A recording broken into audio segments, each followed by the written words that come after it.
ওর বাবাকে হারিয়ে আমি এভাবে পালিয়ে বিয়ে করেছি, তাহলে কতটাই হলে এই পঙ্গু মানুষকে আমি বিয়ে করি, বুঝছেন? আর ওর বাবাকে হারিয়ে এই ধনকে যদি আমি হারিয়ে দিই, কোনো জায়গায় থিয়ে দিই, আমি বাঁচবো বলেন তো? আমার বাবু 3 তারিখ হয়েছে, গত মেয়ে বাবু হয়েছে সিজার করে। আমাকে আমার স্বামী কিছু বলেনি, সন্ধ্যা 6টার সময় আমাকে বললো যে আমি আসছি তো আমার মেয়ের ওষুধ নিয়ে, প্রসাব করছিল না এ বলে গেছে। আমি 4:30টার সময় ফোন দিয়েছি, বলছে যে আমি ওষুধ নিচ্ছি আর একটা চায়ের অর্ডার দিয়ে চাটা খাচ্ছি দিয়ে চলে আসছি। এর মধ্যে 10 মিনিট পর ফোন দিয়েছি, ফোন অফ।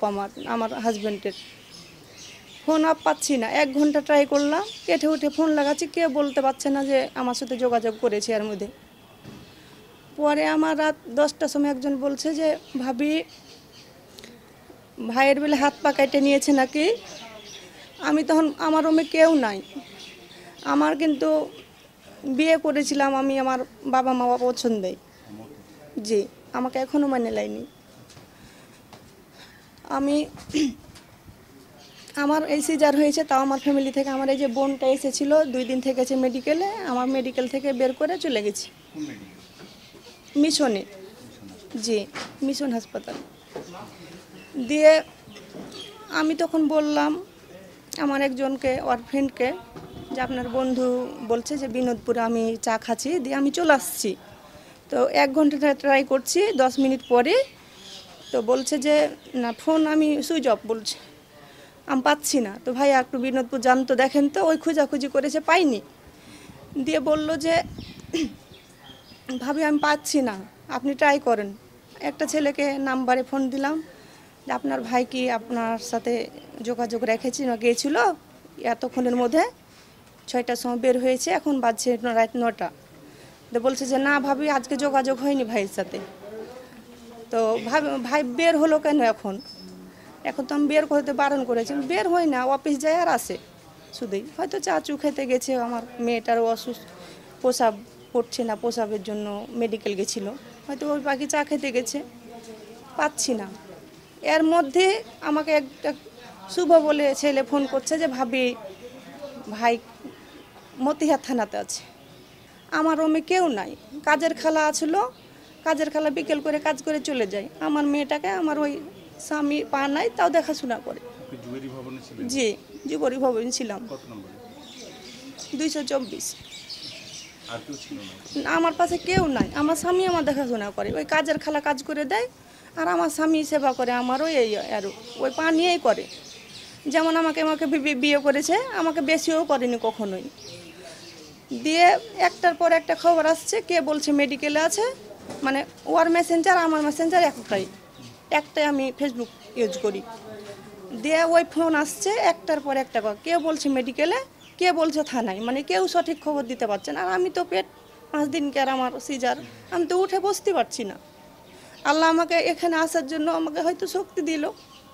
আমি রমেই ধরপর করছি, কাজের খালাকে ফোন দিয়েছি, খালা আমার অনেক বিপদ, আপনি আসেন। কাজের খালা অনেক দূরে বাড়ি, তাও চলে এসে 10টা বাজছে, আচ্ছা কান্নাকাটি করছে।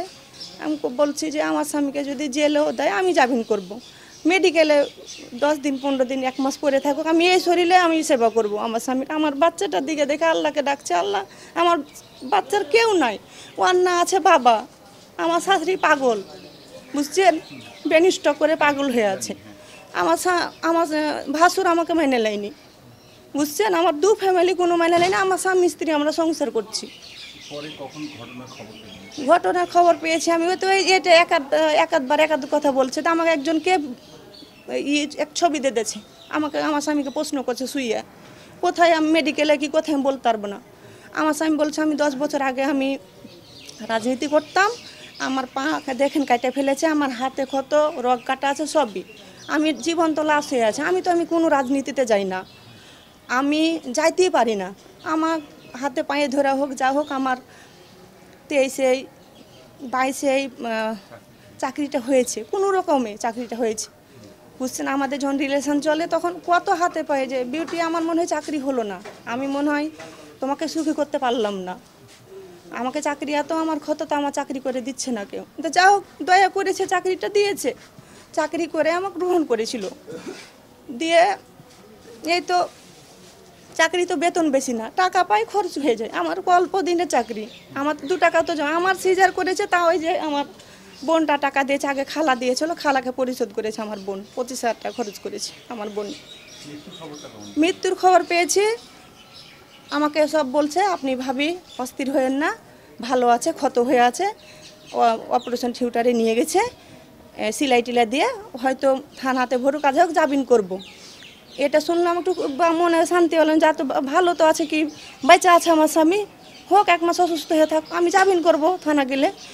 তারপরে 11টার সময় আমাকে একজন ফোন করছে যে ভাবি খালা কি আছে, মানে কাজের খালার কথা বলছে, তো বলছে আছে, দেন তো ভাবি ফোনটা, কাজের খালাকে দিয়েছে, বলছে যে ভাবি তো অসুস্থ মানুষ, তো এখন বলিয়েন না, বললেন যে আছে একরকম হয়ে, মাসুদ মারা গেছে। হয়তো আমি তখন শেষ, আমি বিচার চাই, আমার মেয়েটাকে কীভাবে মানুষ করব, আমাদের তো নেই, আমার মেয়ের আর আমার শ্বশুর শাশুড়িরও কুল কেউ নাই, আর আমার মামা বাবা তো এখন আমার মেয়ের মুখ দেখতে আসেনি। নাম আঁখিকে দিব বলেছিল 15 তারিখ, নাম রাখবো বলেছিল, তো বলছে যে মাসুমা রাখবো বলছিল, মাসুদ নাম মাসুমা আক্তার রাখবো বলছিল। খুবই খুশি, মানে যখন বের হয় আম্মু আম্মু আম্মুকে বলো, তুমি বলো আমাকে, বলো আম্মু আমি যাবো, আব্বু আপনার সাথে, আব্বু আপনার সাথে যাবো, আমি যাবো, বলো, আমি অনেকগুলো খাবার কিনে দিব। কেউ নাই ওর, মাটা পাগলি, একবার এই যে এত আন্দোলন, তাও একবার খোঁজ খবর নিতে পারবে না, আর ভাইয়ের সাথে তো ওরকম সম্পর্ক নাই, বুঝছেন। এই বাচ্চাগুলো আমি কি করব, কোথায় যাব, আমার নাই বাড়ি ঘর না, আমার 100 টাকা এই পর্যন্ত আমার হাতে নাই, আমি রিক্সা ভাড়া পর্যন্ত দিতে পারলাম না, আমি হয়তো 2-4 হাজার থাকে আমার কাছে, দাম তো সিজারে করা, আমার বোন ওকে 25,000 টাকা তুলে দিয়েছিল, ওই খালা আগে দিয়েছিল, তখন ওই খালার কাছে মান সম্মান থাকবে না, ভাইয়া আপনি ওই টাকাটা পরিশোধ দিন। খালাকে বলেছে কি আমার রমে গেছে, খালা বলেছে যে আমার কাছে 25,000 টাকা নিয়েছে, আমার বোন দিয়েছিল, দিয়ে দিয়েছে, আমার বোন পাইবে 25,000 টাকা। আমার কেউ নাই এখন, আমার না আছে 100 টাকা আমার হাতে, আমি আপনারা যা করবেন, আমি কোথায় থাকবো, আপনারা এখন ডিসিশন নেন, আমার স্বামীকে তো ক্ষত করেছে, আমি কোথায় থাকবো বাচ্চাটাকে নিয়ে, আমি ওর বাবাকে হারাইনু, আমি কে এই বাচ্চাটাকে হারিয়ে দেবো, আমি বাঁচতে পারবো বলেন তো, ওর বাবাকে হারিয়ে আমি এভাবে পালিয়ে বিয়ে করেছি, তাহলে কতটাই হলে এই পঙ্গু মানুষকে আমি বিয়ে করি, বুঝছেন। আর ওর বাবাকে হারিয়ে এই ধনকে যদি আমি হারিয়ে দিই, কোনো জায়গায় থিয়ে দিই, আমি বাঁচবো বলেন তো, আমাকে একটা ব্যবস্থা করে দেন বাঁচে থাকার, আমার মেয়েকে নিয়ে আমি কোনো জায়গায় যাব না, আমার মেয়েটাকে নিয়ে বুকে করে থাকবো, আমাকে বাঁচতে দেন, আমাকে স্মৃতি নিয়ে আমাকে।